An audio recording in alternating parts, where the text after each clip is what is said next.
Сәлеметсіңдер ме балалар? Математика сабағы. Сабақтың тақырыбы разрядтан аттамай 3 таңбалы санды 1 таңбалы санға жазбаша көбейту. Балалар, сабақтың мақсаты 2 және 3 таңбалы сандарды 1 таңбалы санға көбейту мен бөлу алгоритмдерін қолдану. Балалар, алдыңғы білімді еске түсіру мақсатында қазір дәптерлерімізді алып математикалық диктантты орындайық. Бірінші, қандай санды 7-ге көбейткенде 63 шығады? Мұқият болыңдар. Екінші, 8 шығу үшін 72-ні нешеге бөлеміз? Үшінші, 9 шығу үшін 81-ді нешеге бөлеміз? Төртінші, қандай санды 8-ге көбейткенде 56 шығады? Балалар, жаңа сабаққа назар аударайық.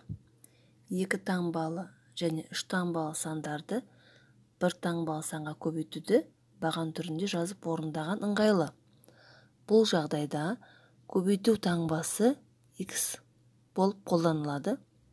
Көбейткен кезде бірліктер бірліктердің, ондықтар ондықтардың, жүздіктер жүздіктердің астына жазылады.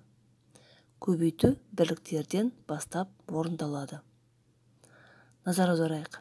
Бірінші көбейткіш бізде 143, бірліктің астына екінші көбейткіш 2-ні жазамыз. Бірліктерді көбейтемін. 3 көбейту 2 тең болады 6. 6 санын бірліктердің астына жазамын. Енді мен ондықтарды көбейтемін.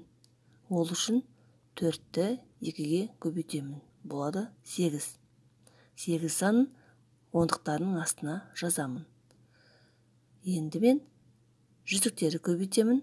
1 көбейту 2 болады 2.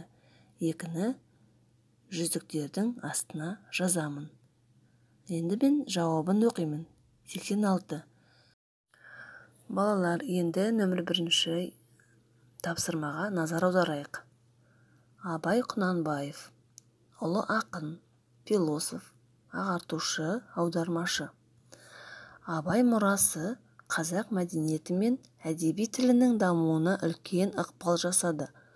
Оның шығармалары басқа тілдерге аударылуы арқылы дүние жүзіне тарады. Абайға Қазақстанда және әлемнің көптеген қалаларында ескерткіштер қойылған. Енді өрнектердің мәнімен сәйкестендіріп отырып, олардың қайда орналасқанын анықтаймыз. Біздің астында өрнектер берілген. Оған есептеп, мән тауып, қай қалада қандай ескерткіш екенін тауып аласыңдар. Жақсы балалар, енді біз нөмір 2-шіге назар аударайық. 2-ші тапсырмада амалдардың орындалу ретін анықта. Оларды баған түрінде жаз. Есепте.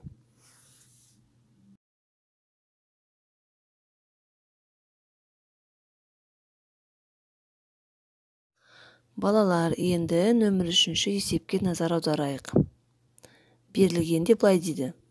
Балалар әдебиеті залынан дүйсенбі күні 112 оқырманның әрқайсысы 3 кітаптан, ал сейсенбі күні 114 оқырманның әрқайсысы 2 кітаптан алды. Сұрақ: оқырмандар 2 күнде барлығы қанша кітап алды? Есепті оқып алып, шартын дұрыстап құрасыңдар, шешуін жазып, жауабын толық жазып орындайсыңдар. Жақсы балалар, енді біз нөмір 4-ші есепке назар аударамыз. Абайдың қара сөздері 184 беттен тұрады екен. Егер 12 күнде 4 беттен оқылған болса, оқылмаған қанша бет қалады? Мұқият болып есепті шығарамыз. Балалар, енді нөмір 5-ші есеп шығарамыз. Есептің асы балаларға арналған 2 кітапқа 600 теңге төленді. Осындай 3 кітапқа қанша теңге төлеу қажет? Нөмір 6-ға назар аударамыз. Өрнектер бойынша есептер құрастырып, оларды шығар.